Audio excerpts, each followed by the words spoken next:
Lieutenant Robert, Bob, Bram, squints through the frost-rimmed canopy of his Bristol Beaufighter as it slices through the pitch-black night over the North Sea.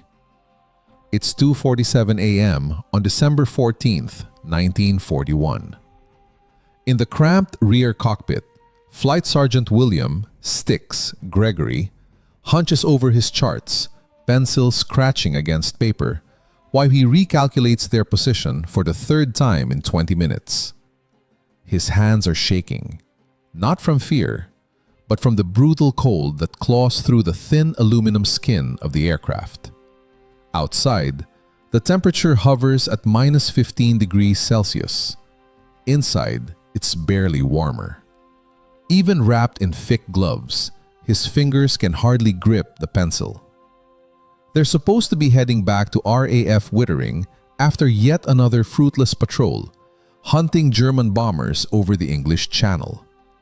But something is terribly wrong with his calculations. The numbers refuse to line up. According to his dead reckoning navigation, carefully accounting for wind speed and direction, they should already be approaching the English coast near Norfolk.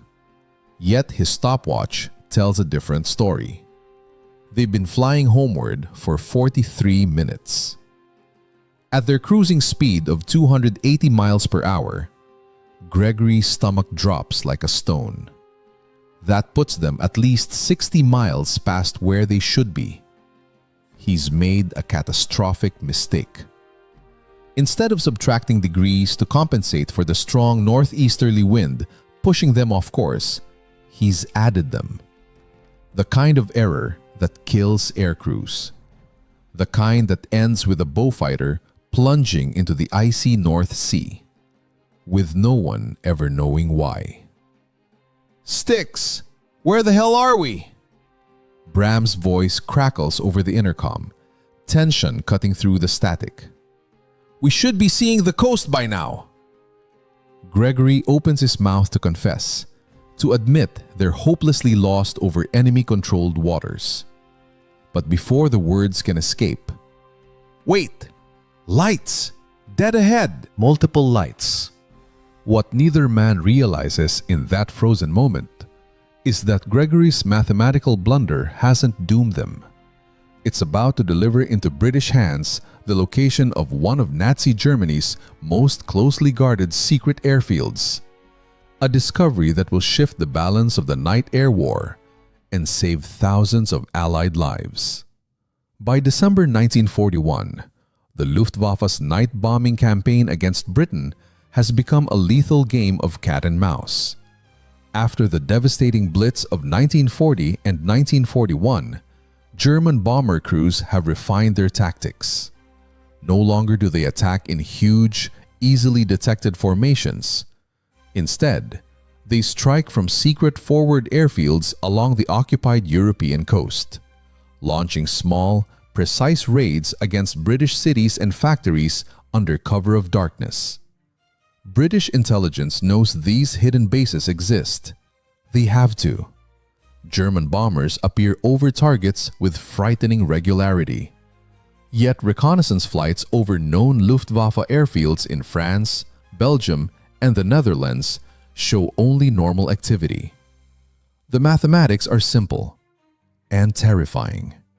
The Germans are operating from airfields British intelligence has never found. The cost is measured in blood and shattered cities. Between September and December 1941, German night raiders kill 1,047 British civilians and destroy countless homes, factories, and warehouses. RAF Fighter Command throws everything into the fight. More night patrols, new radar stations along the coast, dangerous daylight reconnaissance missions over occupied Europe, desperately searching for those hidden bases. The results? Dismal. In 3 months of intensive hunting, RAF reconnaissance identifies only 2 previously unknown German airfields, both minor. Meanwhile, the bombers keep coming. The Luftwaffe secrecy is almost perfect. Strict radio silence, camouflage netting, dummy buildings. Aircraft constantly rotated between bases. British photo interpreters stare at photographs until their eyes burn and see nothing. Air Chief Marshal Sir Sholto Douglas, commanding RAF Fighter Command, faces a nightmare. His night fighters are flying blind, wasting fuel and lives patrolling empty sea while the enemy slips through. The numbers tell a grim tale. In November 1941, RAF night fighters fly 847 combat patrols and score only 12 confirmed kills, a success rate of just 1.4%. For every German bomber destroyed, the RAF burns 18,000 gallons of precious aviation fuel and risks countless aircrews in perilous night operations. The experts inside RAF intelligence agree on one depressing truth. Without better radar, without breakthroughs in signals intelligence, without revolutionary detection equipment that simply doesn't yet exist, they cannot find those secret airfields.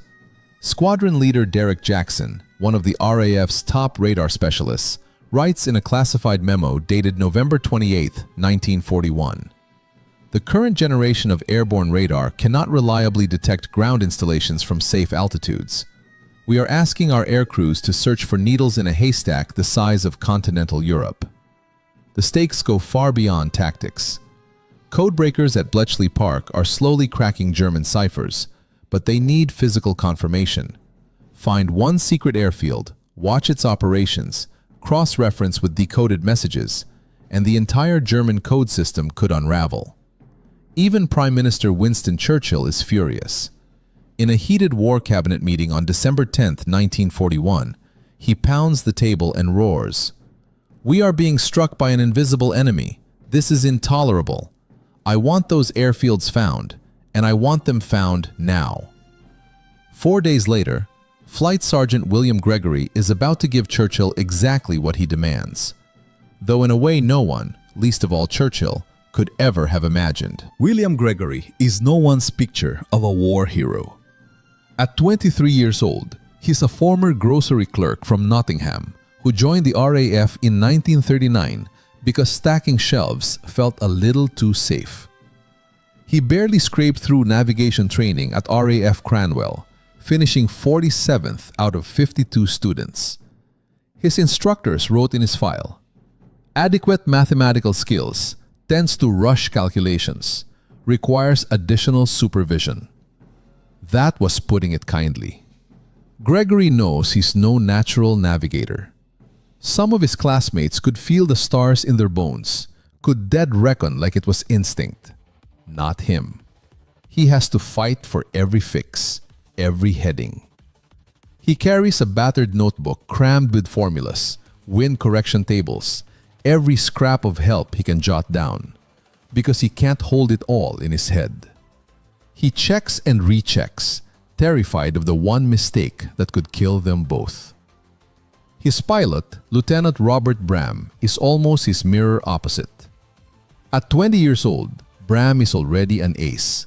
7 confirmed kills chalked up beside his name. Cool as ice under fire. Decisive. Born with hands that seem made for a control column. Instructors still talk about his first solo in hushed tones. And somehow, Bram never rags on his navigator like the other pilots do. He seems to understand that Gregory is trying, really trying, even when the numbers come out wrong. On the night of December 14th, 1941, they're flying their 3rd patrol of the week. Bone-tiring work. Take off from RAF Withering at 11:30 p.m. Climb into the endless black. Hour after hour of searching empty sky for shadows that might be German bombers, or might be nothing at all. The cold is savage, the darkness absolute. Only the faint green glow of the instruments and the occasional tear in the clouds revealing a scatter of stars. Gregory's moment, the moment that will echo through the war, doesn't come from brilliance. It comes from panic and from checking his work one more time. As Bram calls out those lights ahead, Gregory scrambles to recalculate everything. Takeoff time, airspeed, headings flown, wind data from the Met officer before departure. And then he sees it. To his horror, he's been applying the wind correction in the wrong direction for the entire homeward leg. They're not closing on the English coast. They're flying deeper, far deeper into enemy territory. Somewhere over the Netherlands or even northern Germany. Those lights Bram sees, they're not British. They're German. For one heartbeat, pure terror floods him.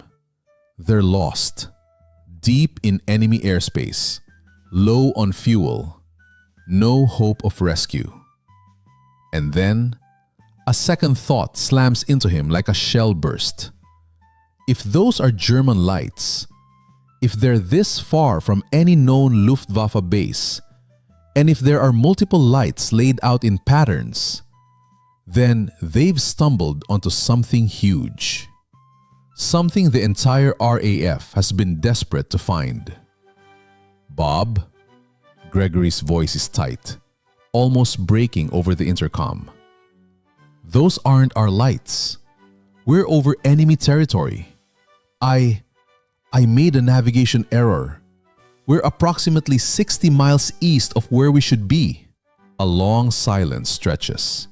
Then Bram's voice comes back, calm, almost amused.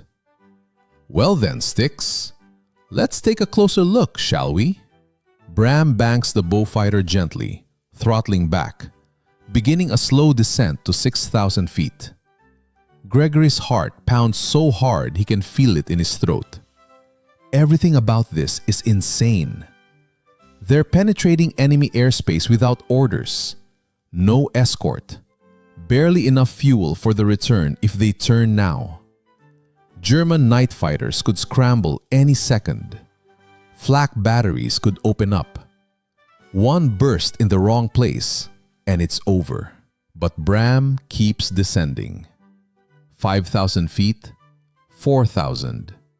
The lights sharpen below them. Gregory cranes his neck, peering past the tail. He sees them clearly now. Not just lights.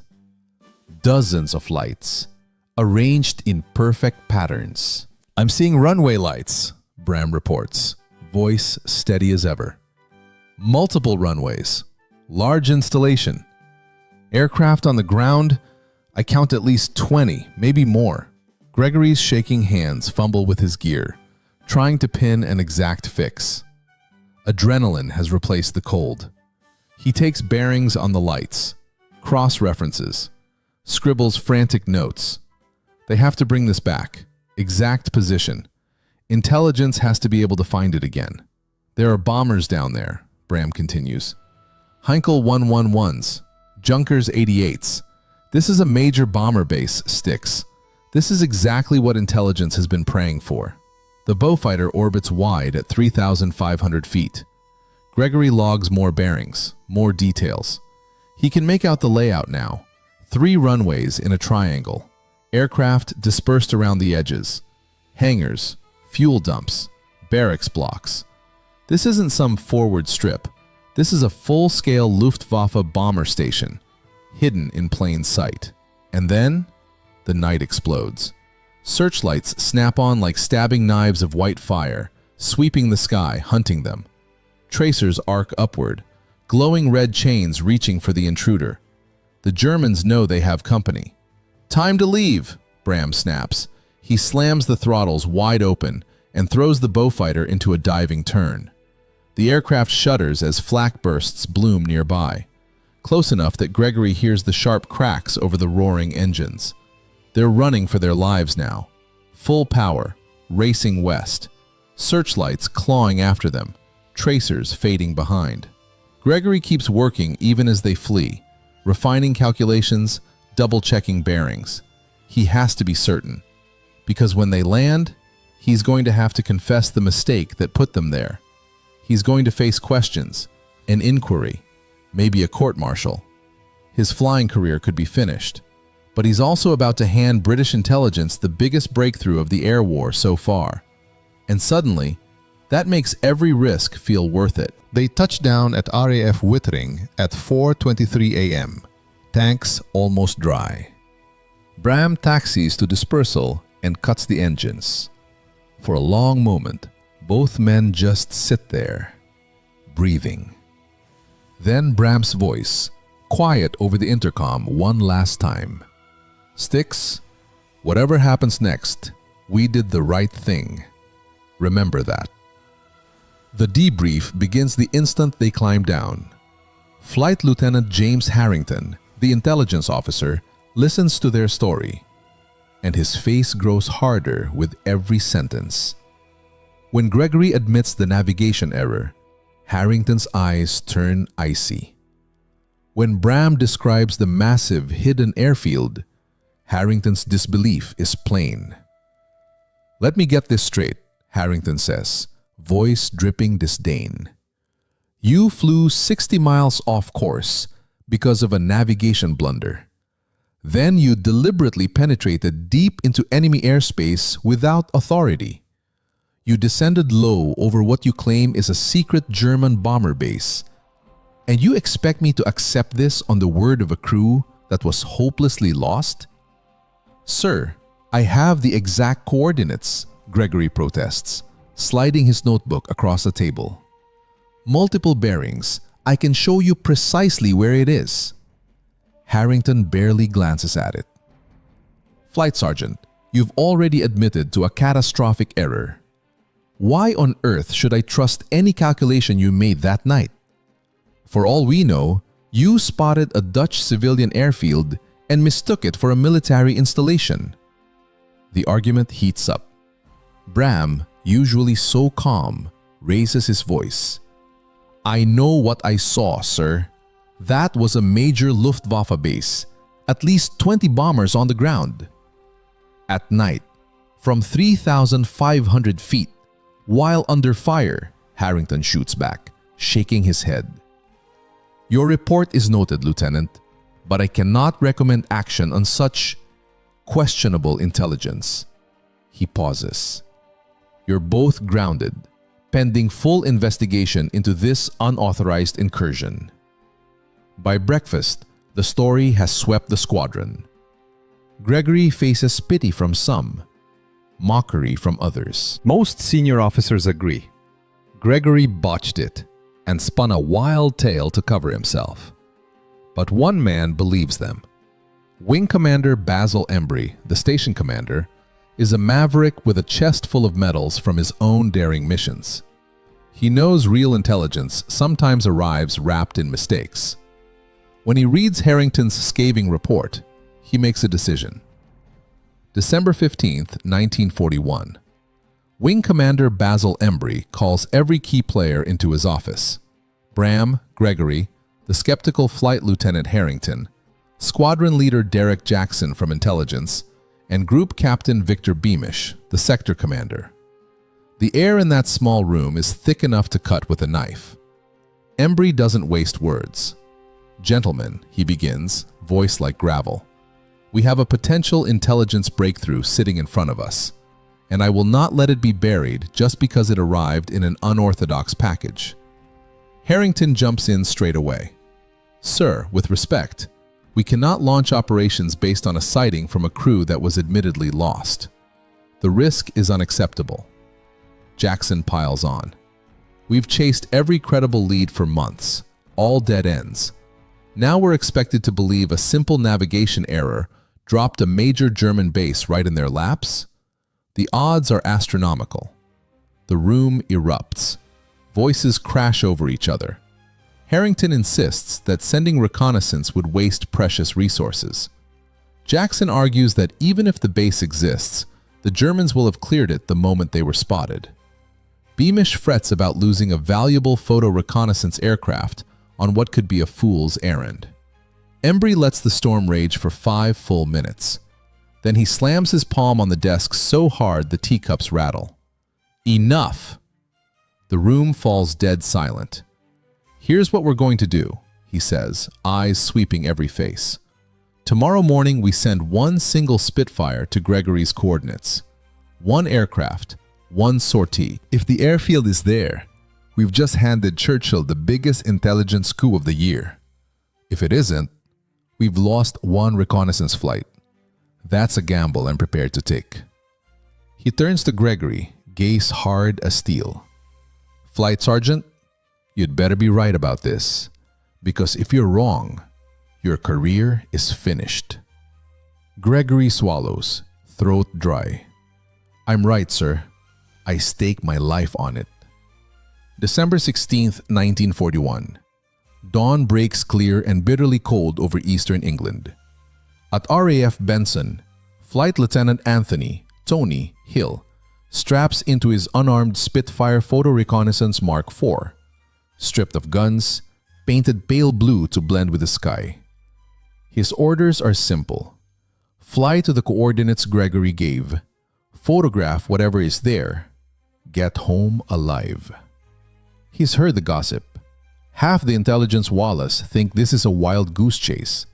The other half are holding their breath.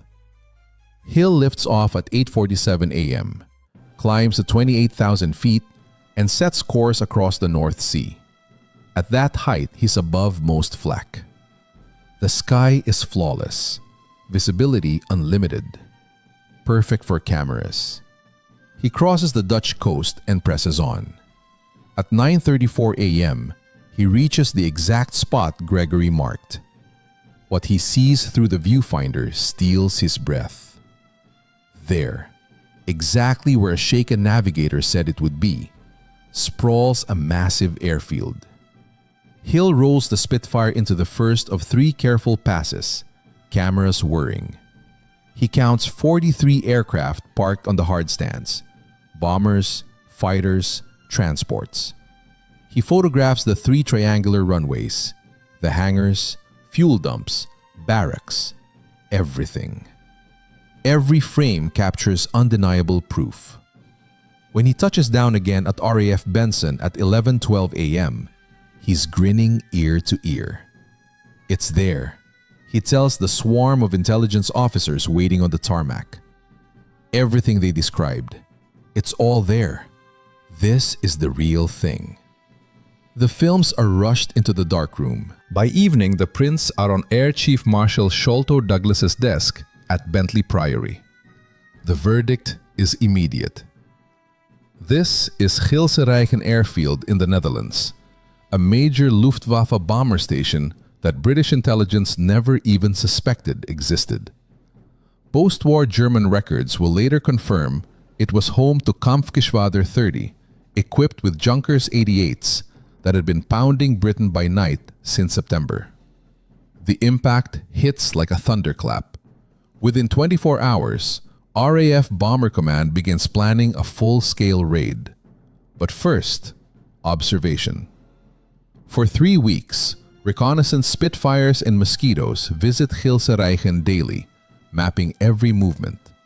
Signals intelligence listens to every whisper of radio traffic. The picture becomes razor sharp. This is one of the Luftwaffe's primary bases for night attacks on Britain. January 7th, 1942. 48 Bristol Blenheims, escorted by Spitfires, strike Gilserijken in broad daylight. The raid is devastating. Bombs obliterate 2 hangars, tear up the main runway, destroy or cripple 17 German aircraft on the ground. 23 Germans killed, 41 wounded. Gilserijken is silenced for 11 precious days. But the true value runs far deeper than one successful attack. British intelligence now knows exactly what to hunt for. The subtle signatures that made Gilserijken invisible for so long. Its inland yet coastal position, its camouflage patterns, its aircraft dispersal. Using those lessons, photo interpreters scour old reconnaissance shots with new eyes. Within a month, they uncover 3 more secret airfields: Leeuwarden in the Netherlands, Soesterberg near Utrecht, and Schiphol near Amsterdam. The numbers tell a story of sudden dramatic reversal. In the 3 months before Gilserijken's discovery, German night bombers flew 347 sorties against Britain, losing aircraft at only 3.7%. In the 3 months after the secret bases began taking punishment, sorties fall to 198 and losses climb to 8.4%. RAF night fighters, now able to loiter near known launch points, improved their kill ratio by 127%. The human toll flips just as sharply. British civilian deaths from night bombing dropped from an average of 416 a month, September to December 1941, to 187 a month, January to March 1942. That's 687 British lives saved in a single quarter, directly because the hidden bases were no longer hidden. From the German side, a bomber pilot named Hermann Klaus Hübner of Kampfgeschwader 30 wrote in his diary after the January 7th raid, "The British have found us. Our sanctuary is no longer safe. We thought we were invisible, but somehow they have pierced our veil of secrecy. Morale is suffering. The men know we are now vulnerable, that the British bombers will return." And return they did. Between January and June 1942, Bomber Command hits the 4 uncovered secret airfields in 17 separate raids. 127 German aircraft destroyed or damaged on the ground. 342 Luftwaffe personnel killed or wounded. Vital resources diverted to defense instead of offense. For Gregory and Bram, vindication arrives swiftly. They are taken off the grounded list and sent straight back to night patrols, now armed with priceless knowledge of where the enemy actually lives. February 23, 1942. Bram bags a Heinkel 111 near Hilzereien, his 8th kill. By war's end, he will be one of the RAF's top night fighter aces, 29 confirmed victories to his name. Gregory stays as his navigator through 1942 and into 1943. Despite that shaky beginning, he grows into one of the most trusted navigators in the command. Later evaluations read, "Has developed into an exceptional navigator. His attention to detail and habit of double-checking work make him a model for others." In March 1942, a letter arrives from a Blenheim pilot Gregory has never met. Flight Lieutenant Michael Stevens. "I was part of the January 7th raid on Hilzereien," Stevens writes. "We destroyed bombers that would have killed British civilians. We disrupted operations that would have cost British lives. Because of your discovery, because you had the courage to admit your mistake and report what you saw, my crew and I came home safe. Because of you, we came home." The full weight of what William Gregory's accidental discovery truly meant only emerged after the war, when British intelligence finally opened its files in 1949.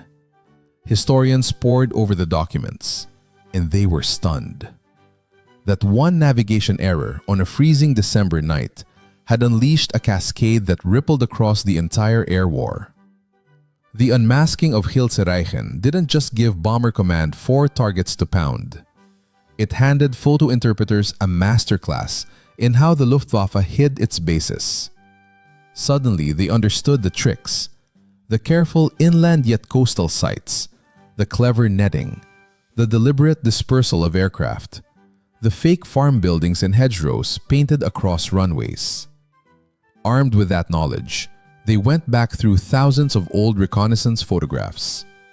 By the end of 1942, 17 more secret or heavily camouflaged German airfields had been identified across occupied Europe. The techniques honed on Hilzereien became standard doctrine for Allied photo reconnaissance interpreters. And those same methods were later turned against German V-weapon sites, U-boat pens, radar stations, every hidden piece of the Nazi war machine. The sheer scale is staggering. Between January 1942 and May 1945, Allied bombers flew 347 raids against airfields, first spotted using the interpretation methods born from Gregory's discovery. Those raids destroyed or damaged 4,127 German aircraft on the ground. They killed or captured 11,430 German personnel. They forced the Luftwaffe to abort or cancel countless bombing missions that would otherwise have rained death on Allied cities and troops. Air Chief Marshal Sir Sholto Douglas reflected on it in his post-war memoirs, published in 1963. He wrote, "The discovery of Hilse Reichen was a turning point in the air war over Europe. It proved that German operational security, for all its excellence, was not unbreakable. It gave us the tools, the methods, and above all, the confidence to hunt down and smash the Luftwaffe's secret infrastructure. And it all began because a young navigator made a mistake and had the guts to report exactly what he found."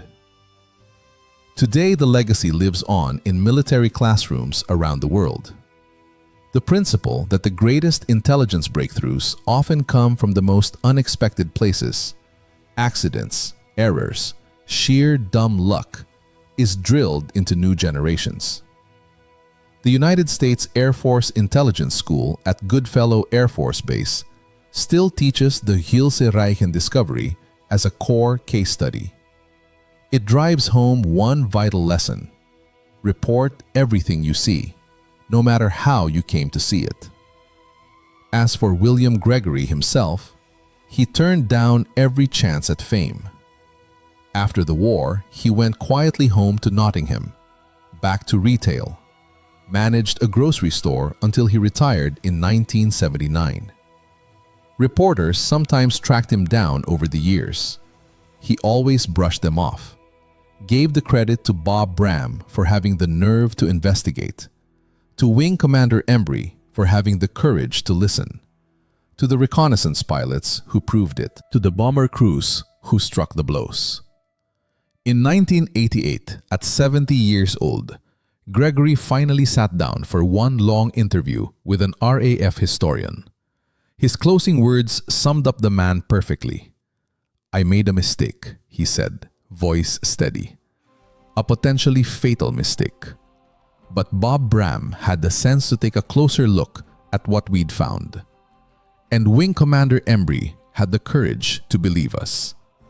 I was just the navigator who got the math wrong. They were the real heroes." William Gregory passed away in 1994 at the age of 76. His obituary in the Nottingham Post mentioned his wartime service in a single quiet sentence. But in the classified archives of RAF intelligence, in the serious history books that chronicle the savage air war over Europe, his name stands beside the greatest intelligence triumphs of the Second World War.